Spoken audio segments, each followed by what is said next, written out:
how can I be my own best friend and number one supporter? And how can I show up for myself? Or what does it even look like to show up for myself? Welcome to Worthy Mother Podcast. I'm your host, Emily Hardy, a mom of two on a mission to help moms everywhere feel less alone. This is not a parenting podcast. Instead, it's a space for pushing back against societal expectations of perfection and embracing self-compassion in your motherhood journey. Let's get into it. Hey, welcome to Worthy Mother Podcast. Today, we are talking about choosing yourself in motherhood. There are a lot of things taking our attention at all times in the role of mom and really just existing in the world we exist in, right? Many of us have jobs. We're raising our kids. They clearly demand a lot of our attention, not in a bad way, but like we're raising kids here, right? And we have a choice to actually tune in and choose ourselves in moments and really in the overall process of our life. There's a lot of transformation that can come with being a mom and with experiencing everything that comes along with that. And I want to dive into that today, just the transformations we can have and what it looks like when we choose ourselves through the transformation. So joining me for this conversation is Katie Eberman. Katie, welcome to the podcast. Can you just tell us a little bit about yourself, who you are, what you do? Yes, I'm so excited that you invited me to be here. I guess I'll just start by saying my name is Katie. I'm a mom to three kids. They're still young. They are 3, 5, and 7. So I am constantly busy 24/7, which I'm sure a lot of us are here. I get the question a lot, how do you do it all? And I'm like, I don't know. I really don't know. I'm just doing it over here. And I am the CEO and founder of Simply by Katie, which is a web design studio built for women in business. But honestly, beyond all those titles and all of that, I'm on this journey.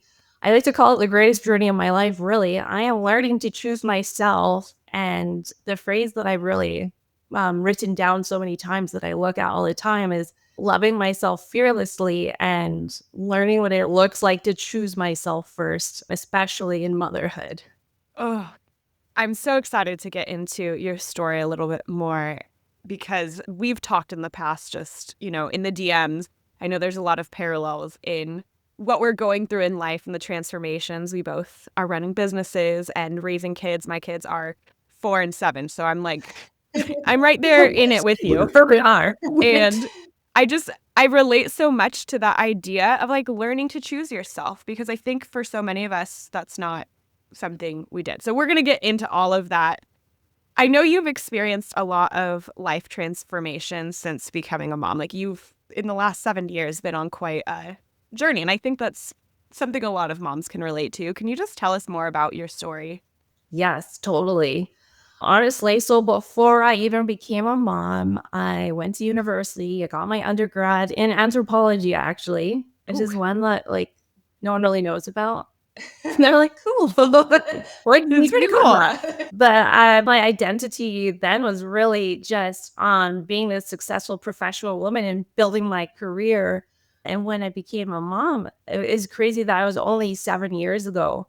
But that transition from full-time career woman to full-time mom honestly wasn't that hard for me. I just really stepped into that role and like I fell in love with this little human, and I was so proud that like I was mom.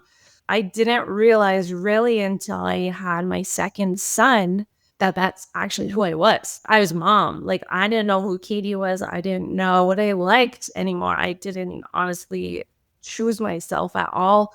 Besides, okay, I need to have a shower. And like that was 20 minutes of quiet. I could still hear the kids in the background, but like I didn't have to do anything in those 20 minutes.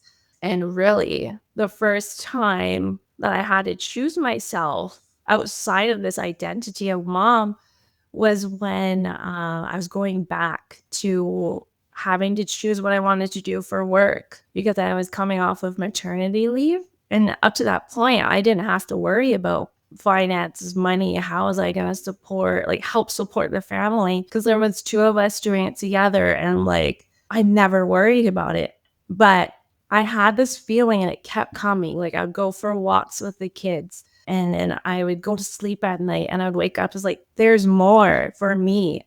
I didn't know what that meant, but I just knew there was more. Like, I loved and I still love being a mom. And it's so central to my identity still. But I was able to kind of listen to that pull, I guess, that voice inside me that was saying, there's more for you. Like, I just desired so much to connect with other women and to build new skills. But it's also so important for me to be there for my kids. Like, I've been there in their lives, obviously, since they were born. But I mean, like, I think almost that's more important to moms. Like, we made them, we birthed them, we've taken care of them. So that idea of having to go back to work or having to split our attention is so hard. And I really struggled with that, even to the point where it's like, well, I'll still be home. I'll still be taking care of them. But then my attention won't be on them sometimes. Like, sometimes I have to get on meetings and honestly, kids screaming in the background or coming and asking me to wipe their bum. And I'm like, no, I'm trying to look all professional on this call. But it really just made me realize that, like, oh, I haven't been choosing myself. I've only been surviving. I've been sleeping when I could, eating when I could. And I really didn't have any sort of support system. I was over 12 hours away from any friends or family. So I'm in Canada. We live on Vancouver Island. So, like, the only way to get to the mainland was on ferry or flying. And so it felt very isolating back then.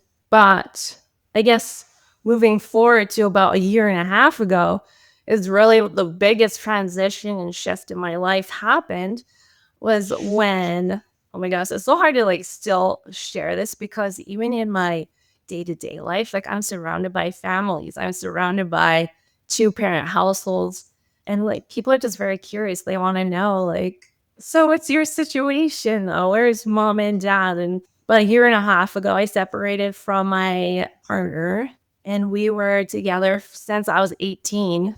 We were like each other's best friends and everything. We did everything together. We moved out to the island together after we got married. And so it never crossed my mind that I'd be a single mom. So I never prepared myself for that. Like, how do you even prepare yourself for that? Anyways, yeah. So Yeah. I know it's No, I important mean, to like share my story and what I'm going through because I'm not the only woman out there that's going through it. yeah.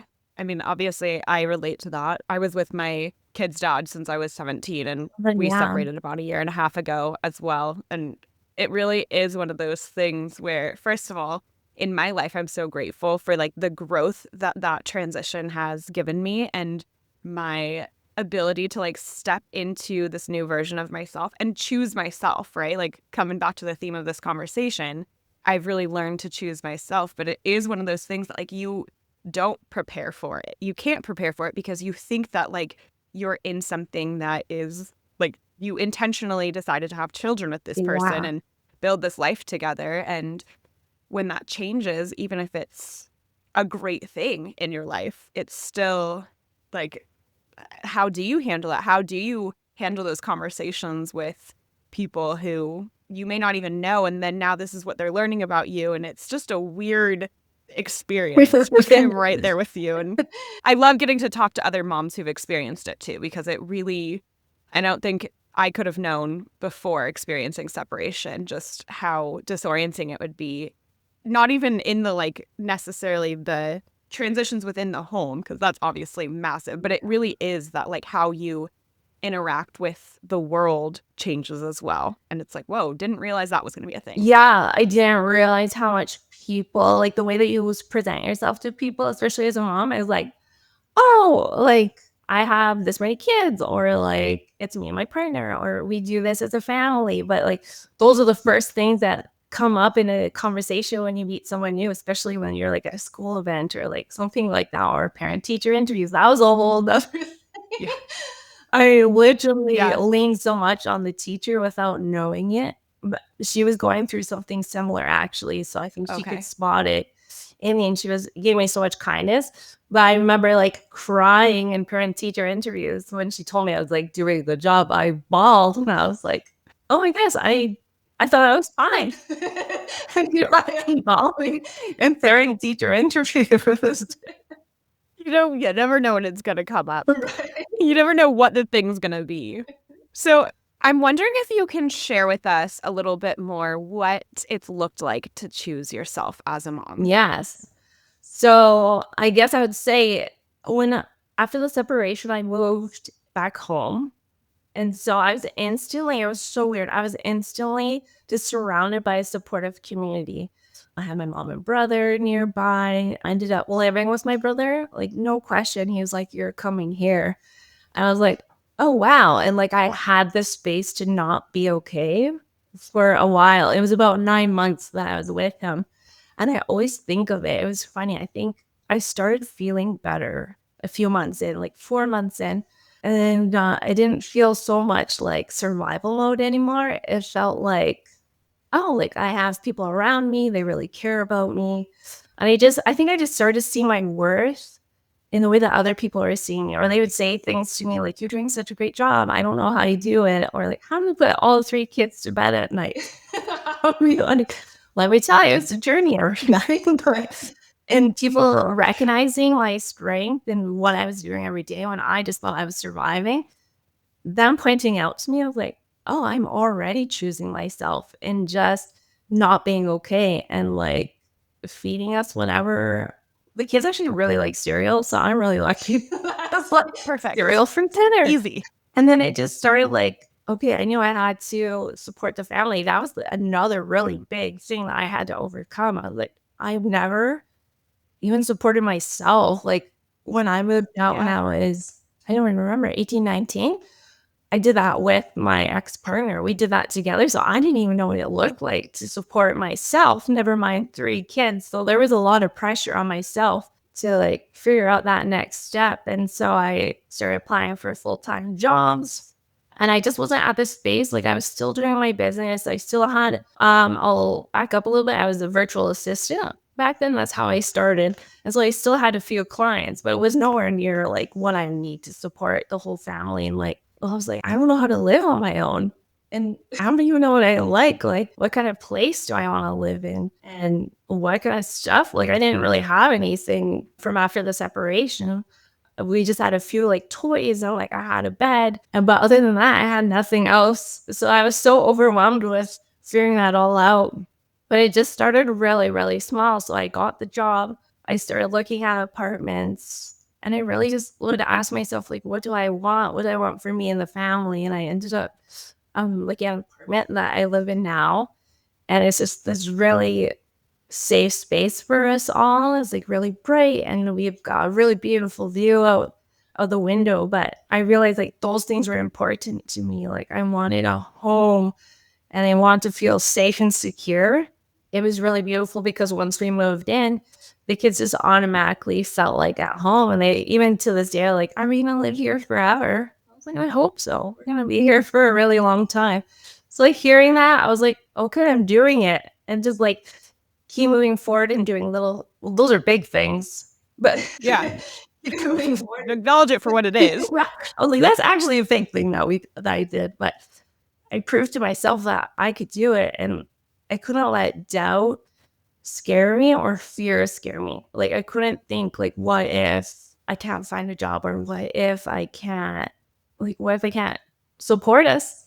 It went beyond financially. It's like, what if I can't support us? Like where am I in all this? I know I could take care of the kids. I've been doing it, but where am I? So I started doing small things like a year prior to all the craziness, I'll call it, happened. I went for a facial.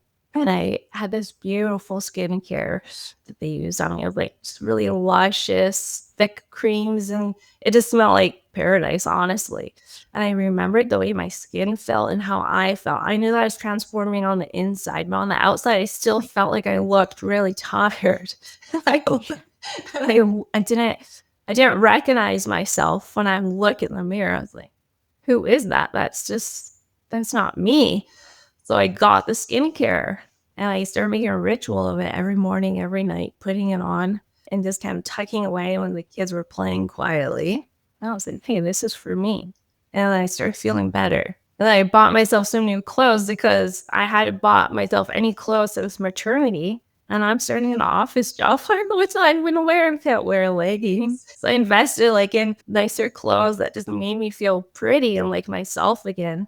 And it was just those small things, honestly, and just every day asking myself, like, what do I want? And journaling, honestly, journaling is a big thing for me. I just write and I write and I write. And I just learned the things that I built myself a toolkit, I guess I would say. Like, I knew writing really helped me. I need a lot of downtime when the kids aren't around me because I'm an introvert at heart. Like, I can be an extrovert when I need to be, and I can be mom boss when I need to be. But to be there, I need to have a lot of space for myself. I need a lot of space for the days where I don't feel okay, because those still happen. And just realize, like, that's just part of my life. Like, I'm always gonna have days where I'm just tired and I just want to lie down or just want to go for a walk without kids. Like, that's okay. Just reframing it, like, that's okay, that that's what I want and that's what I need. Because when I pick up my kids at the end of the day, I'm so excited to see them, and I'm ready to be a mom, and I'm ready to be like, how was your day? And like, I'm ready to show up as the best version of myself, not just mom, because I took care of myself. I guess to go a step further, I chose work that I really, really enjoy. So I feel very satisfied by the time I go and pick them up. Yeah. And I'm like, let's do this. Let's have fun. How was your day? Yeah. I love that you keep coming back to the question of what do I want? And I think that's something that as moms, and really just like for a lot of us growing up, it's like we don't really necessarily consider what it is we want, right? You just are on the path you're on and you're doing what you're doing. And yeah, maybe there's choices along the way, but it's kind of laid out for you what you should be doing. Go to university, Yes. go, Get a do the job. things, get a job. Yeah, all the Get in things, the right? house. Like actually having the skill of stopping and being like, what do I want? I know for me, that's been huge as well of like, what do I want? And when you ask yourself that, you start seeing the little and big things that are the things that create the environment that make you able to do more than just survive, right? Yeah. Like, okay, you can do the things, get by, all of that, but it's like, that's not really the point. Yeah. The point is to like enjoy life, to feel some sense of fulfillment. And there's a lot of things in there that you talk about, like having a job that gives you some amount of that fulfillment so that you are then able when you're with your kids to feel some amount, maybe not like rested because you're working, but it's like you feel like you've gotten part of your cup filled by doing the work that's aligned. And obviously there's so many factors to how these things play out. But I think it's important to know that not knowing really how to answer that question of what do I want is normal because again, we're not really taught how to do it, but just keep asking. And whether it's the tiny little things that you're like choosing something in the moment of like, what do I want? Let me try this. Maybe that is what I want, right? Yeah, exactly. You start to build that skill. And I had a conversation with a good friend of mine the other day about like taking care of ourselves on the outside. And like, yeah, the personal style is a big one. Like figuring out what to wear when you've literally been wearing old, oversized postpartum things for the last 4 years, right? Like that is something that is so relatable. And I've been really grateful that my separation and divorce has like kind of made me stop and look at like, how do I want to present to the world? Yeah. And oh my goodness, what a game changer it is to be like thinking about that. Like I didn't think about I had given up on myself, right? Totally. It's like Totally. My uniform was hair up, leggings, and probably a sweater. I was like, okay, good to go. But like, you don't feel good going out into the world like that. Like, flyaway hairs, and like you want to show people how you feel on the inside. So when you're working on yourself, and you're going through these big transformations, you want to be like, hey, like I look good. I feel good. I feel good. Yeah, totally. Many moms do feel a sense of guilt when they are prioritizing themselves, when they're choosing themselves. I think sometimes there's almost this feeling of like choosing myself, doing something for me, doing the thing that I want to do that isn't necessarily like directly in that moment for my kids. There can be guilt that comes up with that. How have you worked through that guilt? I honestly think it's a day by day thing and situation by situation thing. Like, in all honesty, even this past weekend, I've had to like deal with it. Like, for example, my kids have been asking, they're really into like these different like kits. So like mineral kits, dig kits, science kits, and they were asking me to get them some. And I try to explain to them, like, I have to save money for it. We'll get it when we can. It might be next month. So I explain that to them. And then I guess where I'm going with this is like last week, I was feeling like, okay, like I feel good. But I feel like I need to like up the way that I present myself. So, like, for example, I went and got myself a curling iron because I haven't curled my hair in probably years. And I just wanted my look to feel different. And I was like, I don't want to have flowy curls. And so, like, instead, I could have bought the kids their kits. Yeah. And honestly, I've been buying though. I was like, it's okay that I'm choosing myself in this moment because I'm going to feel better. And it was just something so simple like that, like choosing not to get the kids something that they don't honestly need right now. And like choosing myself and be like remembering, I guess, that I'm important too. And that Yeah. when I do get them those kids, we're all gonna be so excited because no one got forgotten in that whole transaction. It was something so simple, but like, no, like mommy needs to take care of mommy. That's what they tell like kids, to be honest, in some situations. Yeah. Oh, you said no one got forgotten, and like I got full body chills because it is like it's so easy to get caught in that cycle of like, well, I could have bought them the kit though because I clearly had the money because I bought myself a curling iron, and it's like no, Right? you also deserve your resources, Right? Like whatever that is, it could have been taking myself out for lunch, which I do like to do sometimes. Or like just little things for myself. It's like I have to consciously pause because I am so like, yes, the kids, yes, I'm gonna provide for you. I'm gonna make sure you're okay. You want the kit, let's get the kit. Yeah. But I have to consciously stop myself. Like last week I almost didn't go and get the curling iron, but I was like, well, what do I need? And like, I guess when I was journaling or whatever, I was like, I just need to walk over to the store and get the curling iron. I also picked up like a few makeup things because I haven't done my makeup in years. Because like as moms, it's like, oh yeah, well, we gotta rush out the door and the kids are ready. My teeth are brushed, I hope. And that's how we think so. So it's like what makes me feel good? And last week it was just like the simple makeup, the curling iron, and like spending time. Okay, how do I actually curl my hair? I don't even remember. It's been that long. Or like, do I like leave slaves? And it's like just pausing in every moment. I usually feel it. I don't know how to explain it. It's a feeling.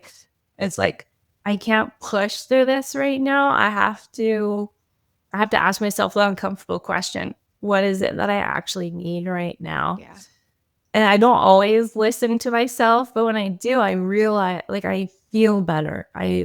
That's when I get that clarity and confidence. It's like that's what I needed. I needed to remember me and choose me first. Yeah. What is the impact of choosing yourself on the different areas of your life? Showing up as a mom, but also your work and doing the greater things to follow dreams you have for yourself. Yeah, that's a good question.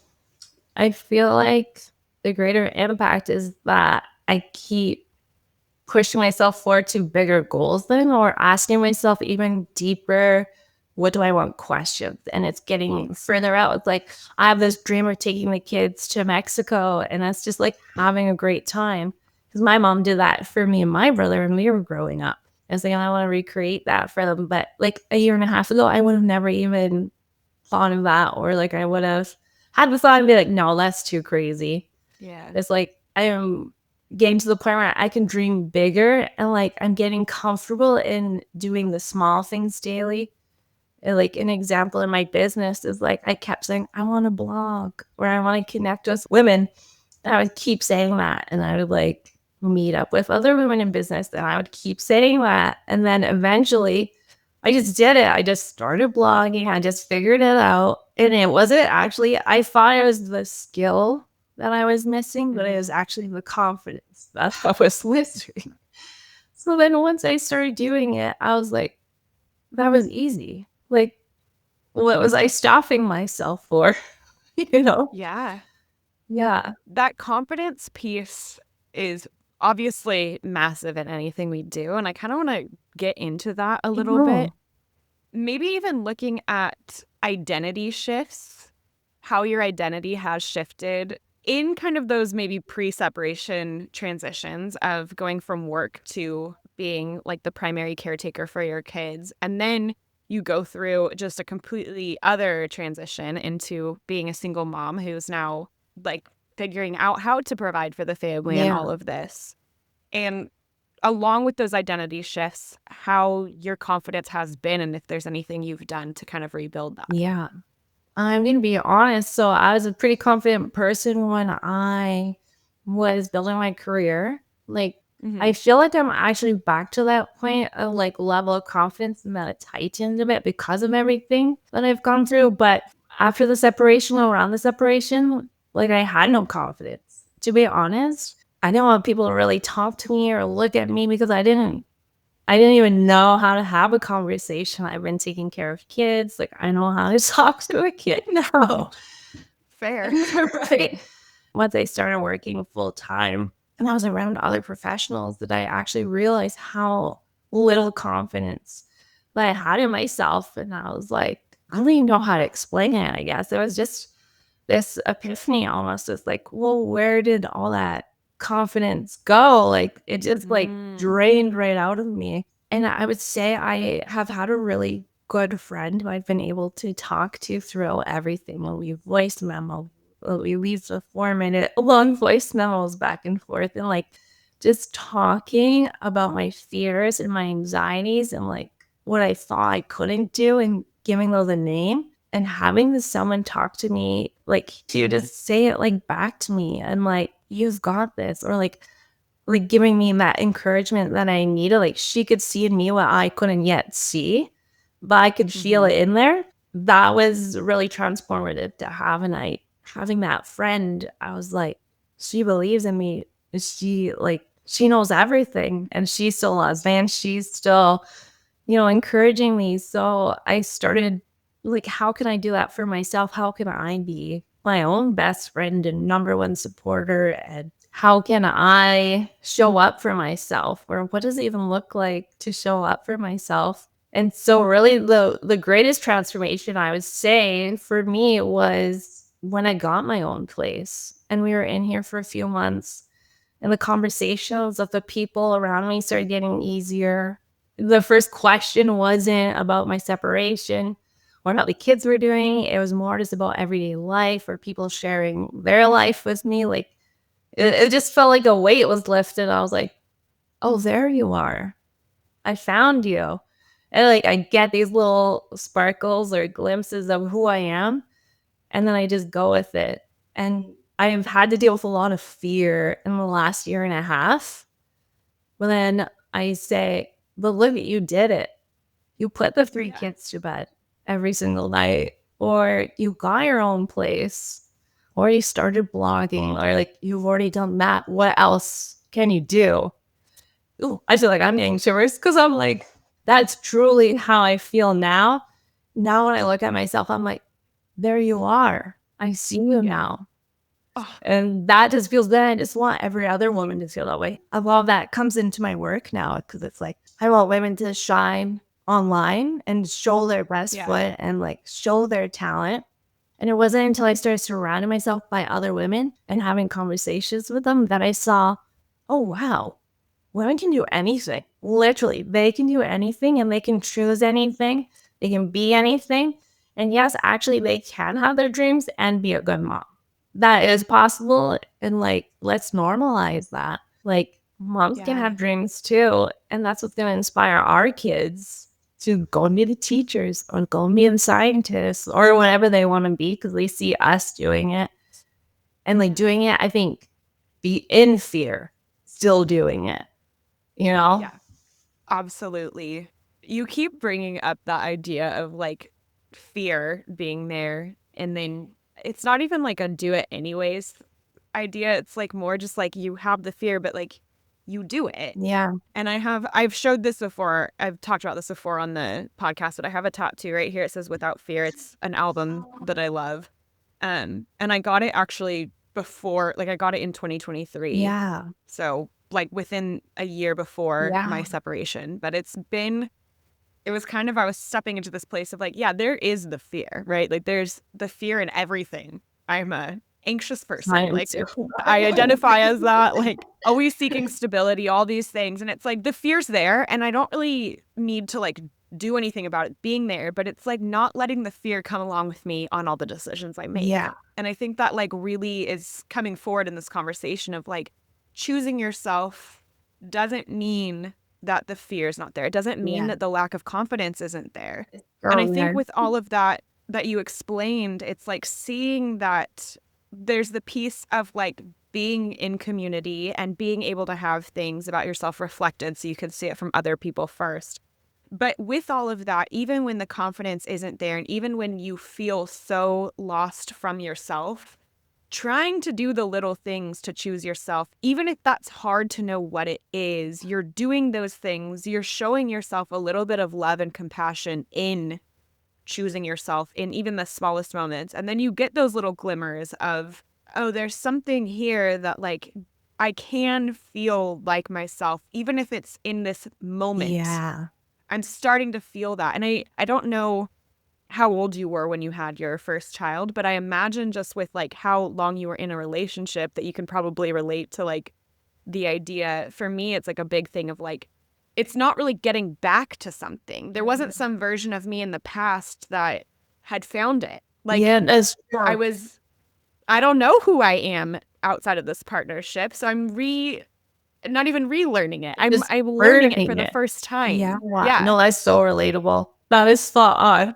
It's really wild. And I love the idea too of like, it's in the conversations too with community. It's in the conversations with other people, whether they're going through something similar or not, and they just love you and can be the words of kindness that you need when you don't have them for yourself, because we're human and we don't always have the kindest things to say about ourselves, or we don't even know like what to say. What do I, yeah. Like, I don't know that there's any belief I have about it. Yeah. So.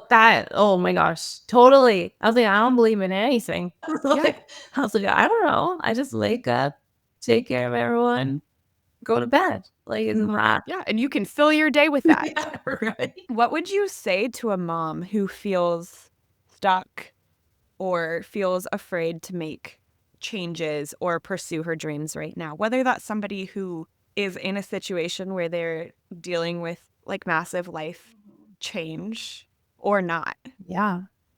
I would say just start asking yourself, what do I want? And like, and let it be like in this moment. Like, what do I want?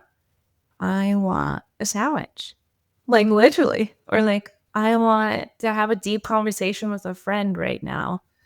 And just don't overthink it and just feel like, I guess, trust your intuition, because that's what I've been doing in the last year and a half, even though it's been hard. But I'm seeing the difference when I don't choose myself in those moments and then when I do. And when I do, it's like, how can I explain it? I just told a friend last week, this is the first time I feel more confident about where I'm going than fearful. And I think it's just because of those small little things, like, and don't be afraid to have someone that you can talk to about anything, everything, and like someone who's not going to judge you, someone who can also like talk to you about what's happening. There's something about just letting go of those fears or those anxieties and not letting them hold you, because I'm exactly the same way. I am very anxious. I think about every single possibility.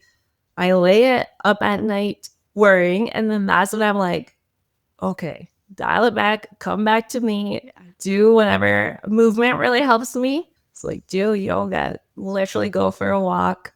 I tried a spin class for the first time like a couple weeks ago, and I was like, okay, this is just what it is right now. And that's what I would encourage. Like, just start there. Just choose yourself in the small little moments, even if it's your kids are young or whatever is happening in your life. Just take 5 minutes for yourself once a day and just start there. And then honestly, you'll be addicted. And then you'll be like, how else can I choose myself? I will mention, like, when I had to go to work full time and leave my kids at daycare, that was so hard for me. I think it was harder for me than it actually was for the kids. They're like, bye, mom. And I was like devastated. I was driving to this new job and I felt like I had failed my kids. I was like, I'm their mom. I'm supposed to be taking care of them. And after a few weeks of them being there and I'd pick them up and they're smiling and they're making friends, then I realized, oh, I'm supporting them. I'm doing what I'm supposed to be doing. I don't need to be with them 24/7, which prior I felt like I had to do everything for them. I had to be there 24/7. I couldn't even go pee. Like, I feel guilty for going pee. So it's just like reframing those moments and really big on reframing things like, but I'm supporting the family now. We're like, I feel better because I had to pee and I made myself a sandwich. And now I feel better. Like, yes, let's play that game. And you can actually like sit and build the puzzle or whatever it is that they want and like give your undivided attention because you're not thinking about what you wish you were doing for yourself. And then, it just kind of snowballs. It totally does.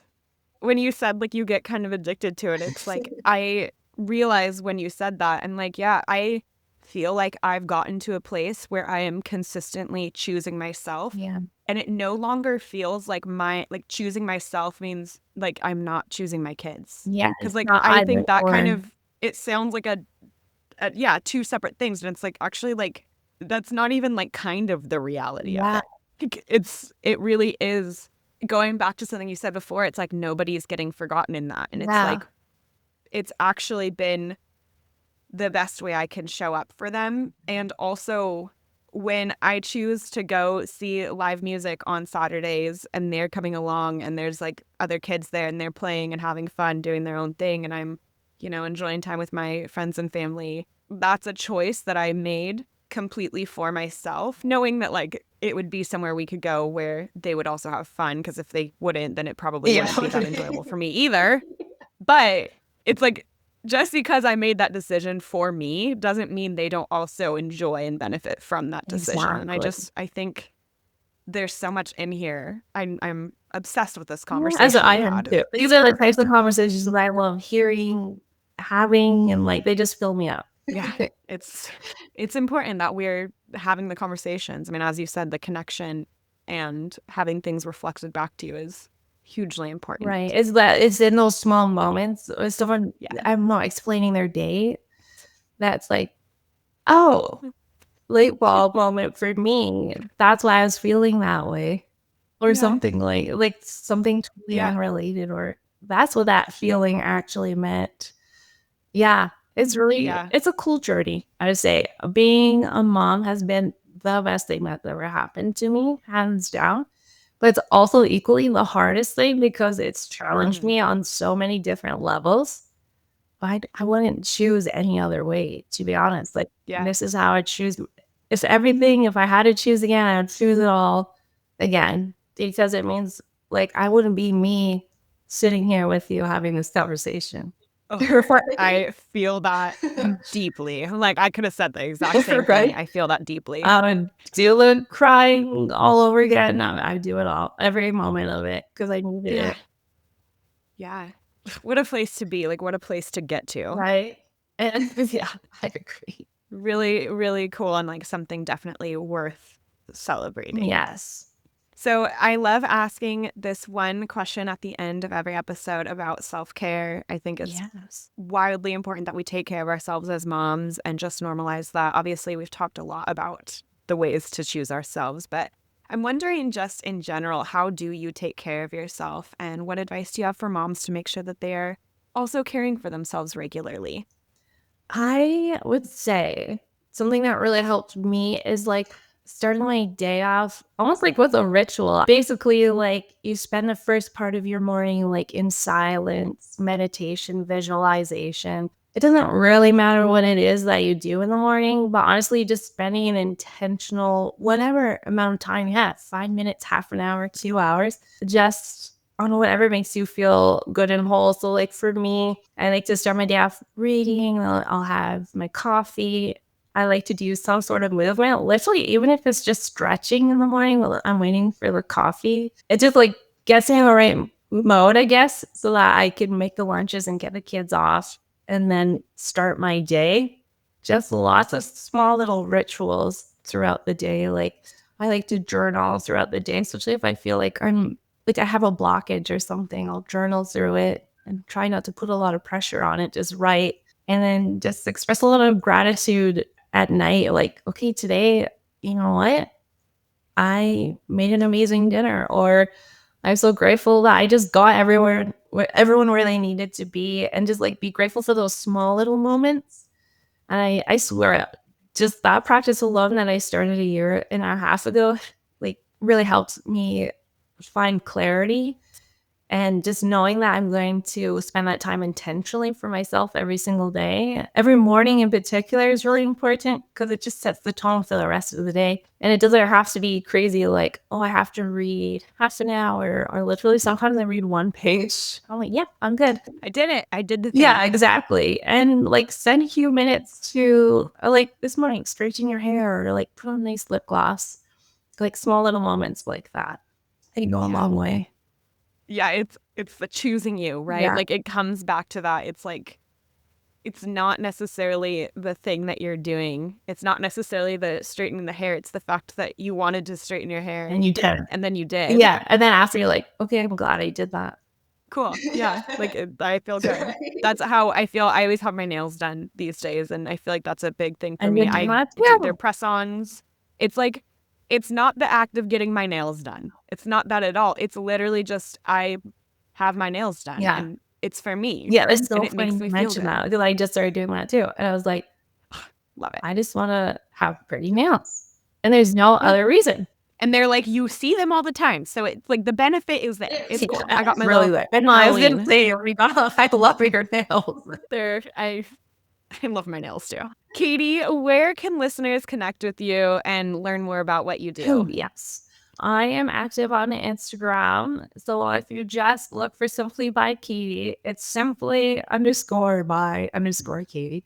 And you can find me there. And I just like to share a lot of like inspirational things for women, whether it be podcast episodes that I listen to that really moved me, or women that just really inspire me right now in life and business. I talk about both because, I mean, that is my whole life. So I don't need to separate it. So I talk about it all. I share website tips. I share it all over there, and come say hi. Amazing. And we will have that all linked in the show notes for easy access for any of you interested. Thank you so much for being here. Thank you for having this conversation. I love all the conversations I have here on the podcast. Obviously, there's a lot of value in everything we're talking about, but just in the stage of life I'm in right now, it is connecting with other moms who are going through something similar or have been through something similar that is like food for my soul. Yeah, so I'm so excited we got to do this. Thank you for tuning in. You are worthy, mama.